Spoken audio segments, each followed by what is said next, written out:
Hi, I'm Catherine and I am back with another commentary style vid today. I did one of these like a week and a half ago talking about a video that Smoky Glow and Raw Beauty Christie did in collab with each other, and a lot of you guys seem to really like it, and this is one that I've been wanting to do for a while. So my best friend Dominic sent me a screenshot of the Broken documentary series on Netflix, specifically the Makeup Mayhem episode, and it was the founders of Colourpop talking in the documentary, and he was like, "Kath, you absolutely have to watch this." And I was like, "You're so right, I have to watch this."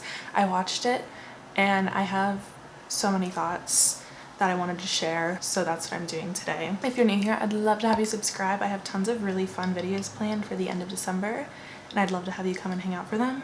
But this is gonna be a long one, so I'm just gonna jump into it. I have tons of notes. This is on Netflix. I think it came out like a month ago. This is the documentary that like Marlena Stell tweeted about that she was working on like at the beginning of the year, and James Charles just like lost his shit over it. If you have no clue what I'm talking about, but it's like this whole there's 4 parts to it right now, and they're like examining like specific industries and the problems within them. I think there's like a plastic one, and there's one on vaping, and I'm totally blanking on what the last one is, but I've only watched the makeup one so far. It's mostly narrated by Lexi Lipsack, the senior beauty editor at Refinery 29. They didn't like introduce who she was until like the middle of the documentary. I was just like, who is this girl talking? And I was like, oh, okay, that's cool, that makes sense. She seemed really cool and well educated, and she opened up by talking about how the makeup industry is worth $445 billion and is going to reach $800 billion in the next 5 years, which I talked about in the last one and in the paper that I wrote about influencers in the beauty community. So it was really cool to be like, I already knew those numbers. Yeah, they're just insanely huge numbers like that. God, I just like can't even, like 1 million is so much. I cannot wrap my mind around that. But the issue with the size of the market right now is that it has sprung up a huge market for counterfeit cosmetics. And so many of them have tested positive for carcinogens, rat droppings, and like all this other nasty stuff, and most of it is also sold online. So most of this documentary is about like the counterfeit cosmetic industry and the dangers behind it, but they do kind of give a lot of background on the makeup industry and how it evolved to sort of allow for that counterfeit market to really take off. So for like the longest time, the makeup industry was always the really big names, Estee Lauder, Coty, like those guys, and they all like own most of the makeup brands. Like Coty owns so many brands, and like L'Oreal owns Urban Decay, for example, which a lot of people don't know. And like Coty just bought Kylie Cosmetics, which is like wild to me. But lately, consumers have become really aware of what's in their makeup, both in terms of ingredients and in terms of the animal testing that goes behind their makeup. And people are no longer really trusting those big makeup companies as much, and that's what made room in the industry for indie brands. And I thought that was a really interesting bit of information. I've only ever really thought about the spring up of indie brands and the success of indie brands from a social media and an influencer standpoint, like how beauty gurus wanting new content and wanting unique content to review has kind of really helped elevate indie brands. I know so many beauty gurus who like even only focus on indie makeup, and I never really thought of it from a standpoint of like non-YouTube consumers also making a huge like gap in the industry that was filled by indie brands who are more conscientious about animal testing and who are conscientious about what goes into their makeup and who want to make unique makeup and who are interested in really pleasing the consumer. So this is where they start talking about the founding of Colourpop, which is what made me want to watch this documentary in the first place. If you've never watched them before, Colourpop is my absolute favorite brand. I just love them so much. I think they have great affordable products, and like I just love when something is like fun and it works really well and it's affordable. Like I feel good about promoting them and I feel good about buying them, and I really genuinely love them so much. So Colourpop was founded by siblings Laura and John Nelson in 2014. And the quote that they gave was, "We really believed that there was an opportunity to do beauty better and we wanted to give it a shot." I remember Colourpop being founded. My best friend in high school like came to school and she had these like really cute eyeshadows on. I was like, "Girl, like your makeup looks so good. Where did you get it?" And she told me all about Colourpop, this like brand new brand, and this was when they like literally only had the Super Shock shadows and the lippy sticks out, or like whatever their first 2 products were. I know it was Super Shock shadows and like some lip thing. I don't think I bought them for the first time until college, but I I always like in the back of my mind I was like, this brand seemed really cool and they're like really doing something. And another quote that Laura and John gave was, sometimes the younger, savvier enthusiasts are looking for a different relationship with a brand than perhaps a beauty consumer was years ago.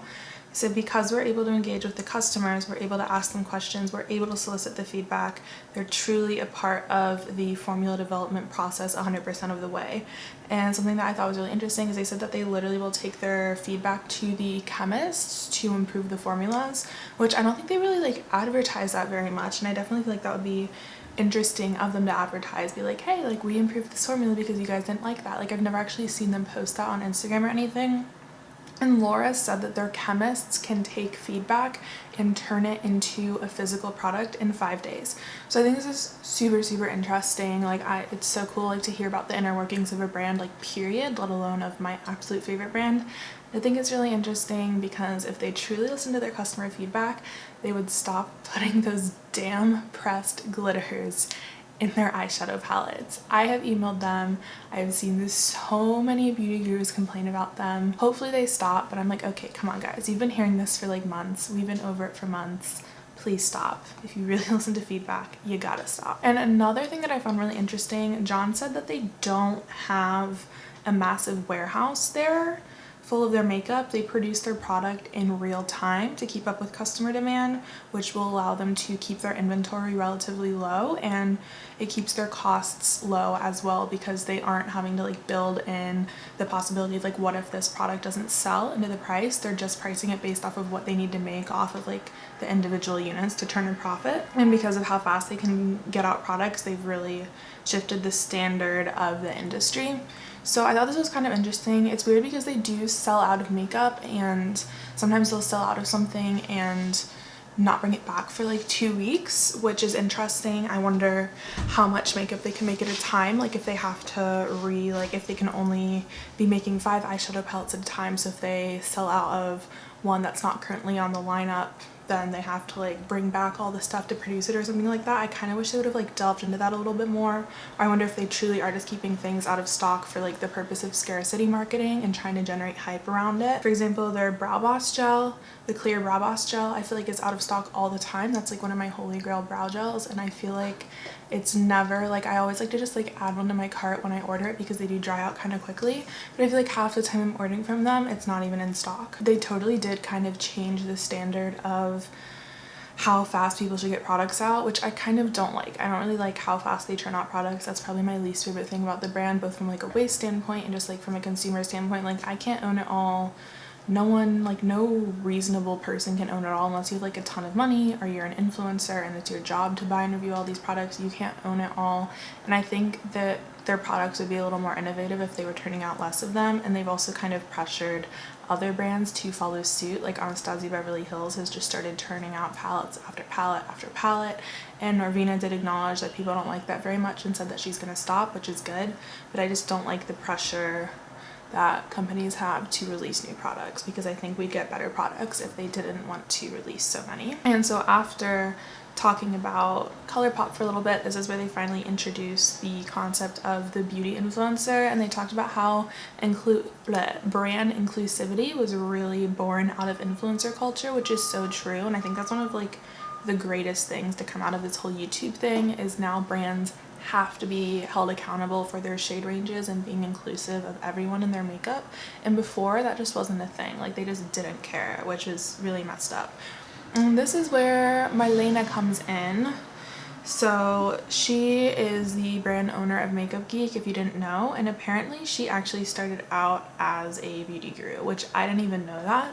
I thought she was just like the owner of Makeup Geek and started making videos to help promote her brand. And she started her channel in 2008. She was part of like that first wave of beauty gurus. And it's like so crazy to me, like in 2008 I was 10 years old and I was getting like grounded from YouTube for watching Potter Puppet Pals too much. I didn't even like, makeup YouTube was not on my radar when I was that young, and I don't think it was on so many of our radars when it was that young. So she really has been around for the entirety of this industry. And I know like James was kind of shading her and saying that she knows nothing about influencer culture, but how could she not when she's been a part of it longer than, like that she's been part of influencer culture longer than half of my life.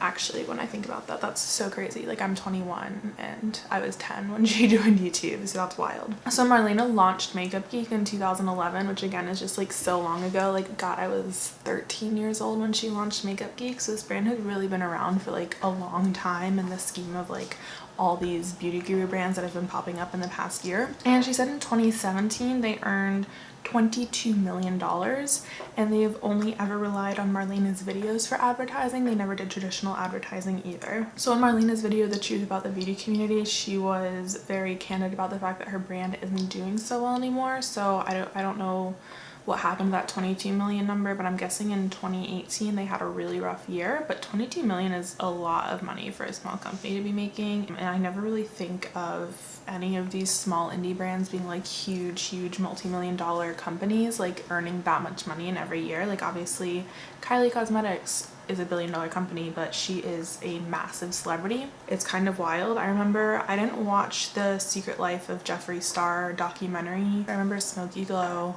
did a whole video covering that series of like where he and Shane made the palette, and I watched one of them, and it was the one where he like talked about the numbers behind his company and like how much it costs to make a palette and how much money he makes off of a single palette, and it was just absolutely mind-blowing to me. I think it was like the blood sugar palette. He said he personally made over $25 million off of the blood sugar palette, and I was just like, that's so much money. I never realized how much money is truly in makeup for these brands individually. And this is where I kind of transition into the downsides of this influencer marketing and social media advertising.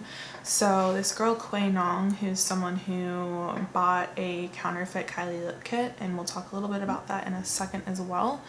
This is a quote from her. She said, "Seeing those name brands all over your feed, it gets stuck in your head. You want to look that way, you see that look, and you think that's what I have to use. So if you can buy something that says Kylie lip kit, it's a status point. It says something about you.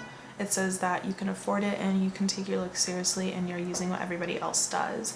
And I think I really just appreciated her honesty in sharing this quote. I feel like people never really talk about the pressure to fit in on social media like quite as often as they should. Like, this is something that like I would never have said on my own, because it like doesn't feel socially acceptable to say that you actually like do get peer pressured into buying certain things. And this is a way that like I haven't felt this way about makeup, but I felt this way about like clothes and other things, especially in college on trying to make friends here. It's a very toxic environment, and people are just like, at my school they really care about what you wear and what brands you're wearing, or like what brands you aren't wearing. Like, there's like a whole, you either have to be like someone who wears like all designer clothing, or you have to be someone that thrifts every single one of your pieces of clothing and is super environmentally conscious about what you wear. So I definitely understand that like peer pressure and like that what you wear and what you buy really says something about you, and brands are really like capitalizing off of people's desire to buy their things and fit in, and they'll produce a really small amount of product even though demand is super large to help generate even more excitement. However, that's what is creating a market for counterfeit products as well. So Quay talked about how she had this like awkward phase in high school, and she really didn't like how she looked, which I think every single person goes through this in high school. Like, if you liked how you looked in high school, you're like a unicorn of a human being. 'Cause, like, wow, good for you. You really learned before any of us. Like, I literally, like, the prettiest girls that I knew in high school would even like talk about like hating their acne or hating their weight and stuff like that. I feel like this is really such a universal experience that again just like doesn't like get talked about publicly quite as much. And so Quay first heard about the Kylie lip kits on Instagram, but they were always sold out, which I totally remember this. When Kylie launched, I was either a junior and senior in high school, and it was bananas. She launched like 3 colors at first, and like the first 3 launches they sold out. And I remember like these 2 girls in my grade were super big Kylie stans, and we were allowed to have laptops at my high school, so I remember them just like being in the high school commons like on their laptop, and they were like screaming when they finally launched online, like trying to get these lipsticks. And these were girls who didn't even wear makeup. Like, I only ever saw these girls wear makeup like to homecoming and like the dances and stuff like that. Like, they never wore makeup to school on like a day-to-day basis, or like maybe they'd wear some mascara. And so it was like they generated so much buzz. God, I remember those days, and they were so wild. And so she first bought her Kylie lip kit on eBay for $15, and she was really excited about it. and thought she got a really good deal. But she said after putting it on, a few minutes later, she couldn't separate her lips, like she couldn't open her mouth. And she had tears in her eyes while talking about this. Like I could tell it was just like a really, really scary thing. Like I'd be absolutely terrified if this happened to me. She said she was just like tugging at her lips, couldn't get them apart, and it burned, and she was super scared. So she Googled what to do, and some articles said that counterfeit companies were using super glue to get the same consistency as the Kylie liquid lipsticks. So she used acetone on her lips, but then that was burning her lips even more. So she used butter and acetone, and eventually it loosened and it got the product off. I just like can't, like, God, it's so messed up that like people would put literal glue on a product that they know these young kids are gonna be like, that they know anyone is gonna be putting on their face. But like Kylie's market was teenage girls. Like you're specifically saying I'm gonna put super glue in something that I know a teenage girl is probably gonna buy and put on her face. And this might just be like super over dramatic, but I'm like, what if this girl had like a cold or something and like couldn't breathe out of her nose, and then this lipstick sealed her lips shut and she literally couldn't breathe? Like I know that's like going to like the absolute worst place possible when talking about these, but like I feel like that's a really like valid point you have to consider. And it's also just the fact that like when people don't know what ingredients are in these things, like they could have a severe allergy to them and have no idea. Like you just have to like, you have to know what you're putting on your face. You have to know what's in your food. Like that's why we have the FDA. So like you need to know, especially around your mouth area, because like you could be ingesting some of it accidentally. So then they went and interviewed a dermatologist, and her name was Whitney Bowe. So Whitney said that about 5 years ago there was an uprise in contact dermatitis, which is a form of eczema, specifically around the eyes and in other skin infections. She was like showing pictures of them and they looked super scary. I would not want that on my face. And she said like trying to figure out what was going on, patients would bring in the makeup that they were using, and she said she would just sometimes notice that something was off about the products, or her client would eventually notice like after they were looking at them together that something was just off. And after talking to Whitney, they went in and talked to this woman named Louisa Fonzi, who's a cosmetic chemist, and she was showing us how to make a very basic lipstick product. So the main ingredient in a lipstick is usually some sort of solvent, and she used isododecane. Another common ingredient is silicone, and there's also things like thickeners. They'll use like hectorate or beeswax, and then they use emollients for moisturizing, and then the very last thing that they'll put in is the pigment. And one thing that was really interesting that they shared is there's apparently very little cosmetic regulation in the US from a legal standpoint. So these companies are incentivized by their own reputation to self-regulate the ingredients that they're putting into their products. Like Too Faced is gonna make sure all of their products are safe, because if someone bought a lipstick from Too Faced and it glued their lips shut, then no one's gonna buy a lipstick from Too Faced anymore.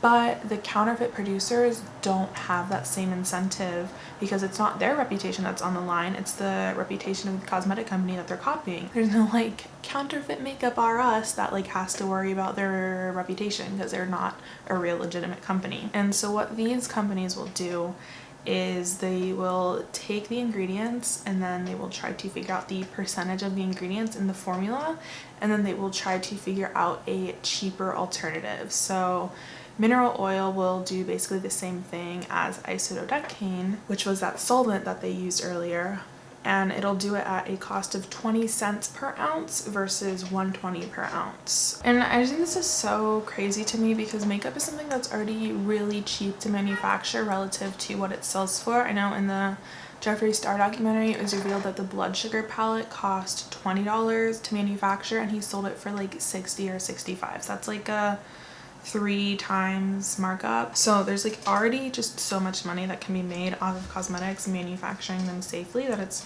just really wild that like places will just even be trying to cut down the costs even more, to the point where they're putting unsafe ingredients in the makeup. And things like mineral oil aren't necessarily unsafe, but they do always have like a smell to them. But then these counterfeit products have also tested positive for things like arsenic, lead, and mercury. And apparently the reason that those are in there is because it's a lot cheaper to use one of these metals to achieve pigment versus a safe ingredient. And they can also contain harmful bacteria due to unsanitary production. Some of these products have tested positive for staph infections foundation, for example, which is just so nasty and bad. So then the documentary takes us to Los Angeles's Santee Alley, where there's a massive market for counterfeit products. Santee Alley reminded me a lot of Canal Street here in New York, where they're a little more hush-hush about it. Like, I was kind of just really shocked that people just have like their booths with all of their products out versus like at Canal Street, like you'll have like a woman come up to you and she'll be like, do you want a Chanel bag, and like try to get you to like come into the back room where she keeps all the fake products. So it was like, could not believe that everything was just out in broad daylight like this, knowing that it's illegal. They interviewed this man, Rick Ishitanti, who is a LAPD detective, and a number that he gave is out of the 10,000 LAPD members, only 2 are actually dedicated to busting counterfeit goods. So since there's just not a lot of government resources dedicated to actually like cracking down on these counterfeit goods, the brands will actually hire people themselves. He works with a man named Rick Buckner, who is an investigative consultant. That was his title. He's hired by the legal team on these actual brands. They didn't give the name of the actual brands because I'm assuming that's information they don't want shared, but he's hired by like actual cosmetic companies who are having their products counterfeited. They staged false consumers with hidden cameras inside to like go into Santee Alley and buy these counterfeit cosmetics and prove that they were actually being sold, and they did a raid and recovered $700,000 worth of counterfeit cosmetics, which was a number that I really wish they had elaborated on more. I wasn't sure if they were basing it on the value of the actual product or the value of what the counterfeit makeup was being sold for, because a lot of this makeup is being sold for less. Like if you have, say, the Too Faced chocolate bar palette, which is sold for like $42 at Sephora, they might be selling it for $20 at Santee Alley because it's not the real one and they manufactured it for so cheap. But basically this industry is just attracting really shady people. Like the shady people have realized that counterfeit goods are so much more profitable than like drugs, because say like not many people are gonna like do hard drugs in their life, hopefully. Like not like a very small percentage of the population will like try drugs and want to buy illegal drugs, but so many people buy handbags, clothing, cosmetics, so there's so much more of a market there for counterfeit makeup. And Buckner said that 90% of these counterfeit goods have ties to a criminal organization, like gangs in LA are all the ones supplying these counterfeit goods to the storefronts, which is interesting and scary, and I'll also talk about that a little more after I kind of summarize the rest of the documentary. Like them cracking down on these products isn't really doing anything. He said the day after they held a press conference about the raid, a undercover news reporter was able to go in and buy counterfeit goods at Santee Alley, and they arrested 6 out of the 21 people selling them, and then they issued a cease and desist to the others. And part of the issue is that the punishment for selling these counterfeit goods is so low. Buckner said that someone could get busted and only spend 10 days in jail, but they have made so much money that the 10 days in jail just is so insignificant. Like you don't care if you're spending 10 days in jail if you're making $200,000 a year selling counterfeit products. Like I would personally spend 10 days in jail to make $200,000 in a year. Not in a shady way, like I wouldn't want to be selling stuff that's gluing people's lips shut, but like 10 days of no freedom, tons of money. Come on. When I was in high school, I had a history teacher. He was maybe like in his 60s, I think, and I was taking a weekend trip to New York with my mom to visit a friend, and I told him I was going to New York. And he was like, oh, be careful in New York. Last time I was there, I bought a Coach purse for my wife, and I thought I was getting her a really nice gift, and I got such a good deal on it because it was $50. And then I get home and I give it to her, and she tells me, oh, you know, this is a fake purse, right? And he was just like, he was shocked that someone would have the nerve to sell him a fake product. And I'm sitting there thinking, okay, I know when I see these purses spread out on the side of Canal Street or whatever that they're not real products. Not everyone knows that. Like it's not like sometimes like people assume like because you and I might know that counterfeit products are a thing that gets made and sold and might know how to look out for them. Not everyone has that knowledge, and that's also where like the huge danger comes in. Like Quay didn't know that the lip kit that she bought on eBay was fake, but I would know not to buy makeup on eBay because there's a really good chance that it's fake. And obviously she knows now, like she learned, but she didn't know before it actually happened to her. So Buckner said he started doing this in 1995, and back then it was 98% of the sales were physical storefronts, like places you could go and buy the thing, and now 85% of these sales are happening online, which makes it so much harder to crack down on. And on websites like Amazon, you can literally just create an account and start selling product, and people a lot of people don't know that third-party sellers can even sell on Amazon. So they just assume that because they're buying it and they're buying it from Amazon and Amazon's a legitimate company, that they're buying a legitimate product. And algorithmically, Amazon ranks products with more reviews and good reviews higher when you're searching for something. So these counterfeiters will just pay someone to write a fake review. And it like, they didn't go into the numbers, but like, I'm assuming it doesn't cost a lot of money to buy fake reviews, because what, it takes like 2 seconds just to like be like, hey, I'll give you $5, write a review from you. You might even not have to pay someone that much money. They'll just buy fake reviews to make it look like a legitimate product and rank higher in the searching, so you can go online and type in Kylie Lip Kit and the first thing that comes up is a fake product. And allegedly Amazon works to crack down on these fake products, but it really doesn't actually make sense that they would want to crack down on it that much. Like, obviously they want to keep it controlled and keep somewhat of a good reputation, but they're getting a cut of these sales. So to some degree, they don't really care if it's a fake product or not, because they're getting the money from it. Like, they say they do, but do they really? It's like how the MTA here, they're like, oh, we would rather you pay your $275 fare than the $150 ticket for jumping the turnstile. And I'm like, well, no, you wouldn't, because you get $275 if someone actually pays the fare, but you get $150 if someone pays the ticket price. So like, don't put these signs up and like lie. Like, obviously you would prefer more money over less money. That's just business. Then they talked to a Customs and Border Patrol officer named Herbert Day, whose job is to catch these counterfeit goods at the border.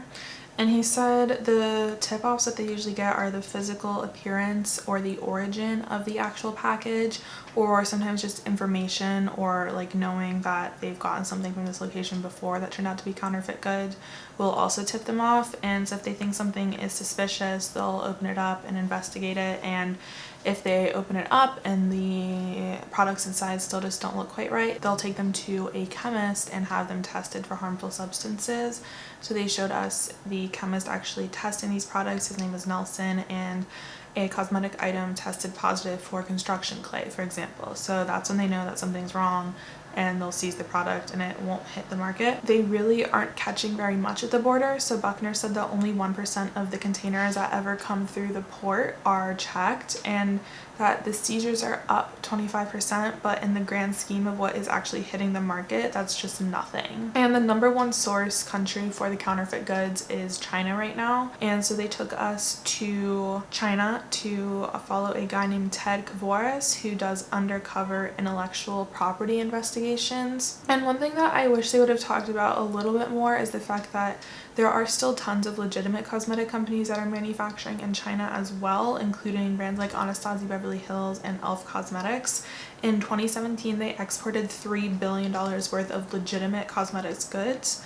I just see a lot of problematic language about products that are manufactured in China, like all over the internet, and I really just wish people would understand that like not everything that's made in China is inherently low quality or bad. Like, I remember people getting upset that the Norvina palettes were made in China, I believe it was, and it's like, just because it's made in China, like, it's still Anastasia Beverly Hills. Like, I guarantee you Anastasia Beverly Hills is not letting something hit the market that is poor quality or dangerous to put on your eyes. And people aren't really like approaching these conversations from an ethics standpoint. Like, yeah, there are severely underpaid and child workers in China because they don't have the same labor laws, or they're maybe not as enforced as they are in America, but that's never really what people are talking about when they're talking about not wanting their products to be made in China. And I will talk about that more later as well. And like, it is straight fact that most of these counterfeit products are coming from China, and that's undeniable. But there's also tons and tons and tons of legitimate products coming from there as well. So Ted is someone who's hired by the brands themselves, and he pretends to be a buyer of these counterfeit cosmetics.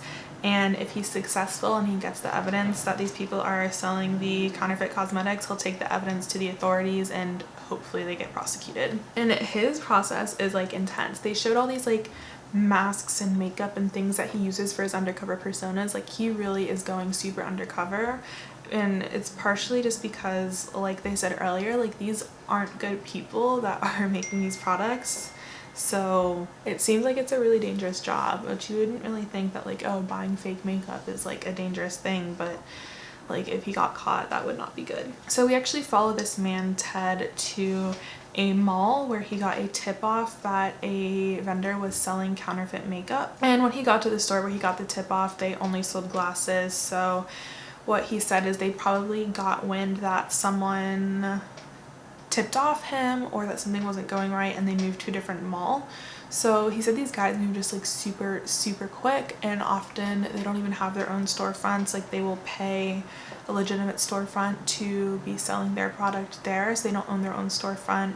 They just own like a portion of a store, and that they'll only be there for like maybe like a couple weeks at a time, if that, and they'll then move and go to another storefront because what they're doing isn't legal. A Chinese journalist actually went to a similar mall, and he brought in like a real Chanel lipstick and asked to get some produced, and was eventually led to a place where he could get these fake lipsticks made. And because of him, we actually got some footage inside of the labs here, where unlike Colourpop, when they showed us the inside of Colourpop's lab, they weren't wearing any gloves or hairnets, and some of the people had face masks on, but it wasn't even clear if that was for the safety of the makeup or because the products that they're working with have unsafe ingredients in them that they don't want to be inhaling the fumes from. And I'll talk about that in just a second, but like from an ethics standpoint, I really think we should be worrying about the people who are working in these labs as well. They are starting to get a little bit more successful with the crackdown. So Rick, the LAPD detective, went to talk to a woman at Cincinnati who is stopping selling counterfeit makeup. She had some Kylie Cosmetics powders,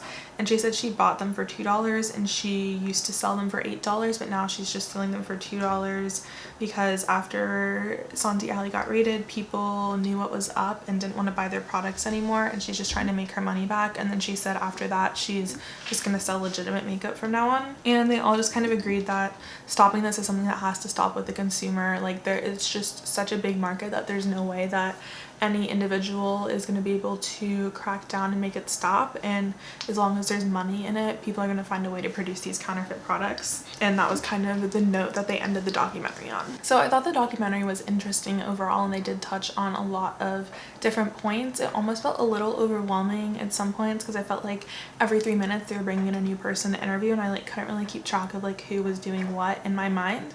But I still did learn a lot, and it was really cool to like see the inner workings of a company like Colourpop and hear from the actual founders. But I really wish they would have delved into the ethics of these counterfeiters a little bit more from the standpoint of the people who are actually working for them and working in these labs. Everyone was super concerned about the people who buy these products, and that is a very legitimate concern as well, but they didn't really show any concern for the people who are working there and manufacturing these products. And a blogger friend that I know, her name is Eileen, she did a blog post like talking about the counterfeit industry from a handbag standpoint and how it really just has a huge issue with child and human trafficking. A lot of these companies that make fake products have like children as young as 6 years old working there making the fake products, and that's just not good, because obviously if they're not caring about the legality of the product that they're selling, they're also not going to care about the legality of the people that they're hiring, and they're probably not paying them ethical wages either. And then the products that they're putting in these makeup products aren't safe, and it's one thing to be putting them on your face once, but imagine like some of these people are working with mercury and lead and arsenic, and they're inhaling that every single day, and that can't be good for them either. And some of them don't have gloves on, and they're touching that every single day, and no one seems worried about that. Like I really wish they had talked about that more in the documentary, because that was like the one thing that really worried me about that as well. It's like you can say, yeah, they made the choice to work for them, but like sometimes there isn't a choice. Like if it's someone who has no money but they have the opportunity to work for this counterfeit cosmetics company and get some amount of money to make these products, if it's the choice between not being able to buy food for your family and working for a sketchy company, the choice is going to be like not really a choice, you know what I mean? I'm going to link Eileen's article down below. It has tons of interesting information about human trafficking relative to the counterfeit industry. Like they're selling these products for so cheap, not just because of the cheap ingredients and the unsafe ingredients that are going into them, but also because they probably aren't paying their workers a good living wage. Like think about it, if someone's selling a Kylie Cosmetics powder to like the person in Santi Alley for $2, someone wasn't making $10 an hour making that. They were probably making pennies an hour making that. So overall, I did think it was an interesting documentary, and it was definitely very thought-provoking, and if you're into makeup, you should definitely check it out, because the points that I hit were nowhere near all of the points and bits of information that were shared in that documentary. I just, like I said, I wish they would have talked about the ethics of it a lot more, and I like the entire time I was waiting for it to happen, and then they just ended the documentary, and that was really disappointing to me. But it was very interesting. I love hearing the good and the bad about this industry that I'm super interested in, and sharing my thoughts about it with you guys. So I hope that this was interesting for you. If you watch this documentary, I'd love to hear your thoughts on it down below as well. If you like this style of video, make sure you check out my one on the influencer bubble as well that I did a week and a half ago. I will link that over here for you to check out if you have not watched that already. Thank you so much for watching, and hopefully I will see you in my next video. Bye!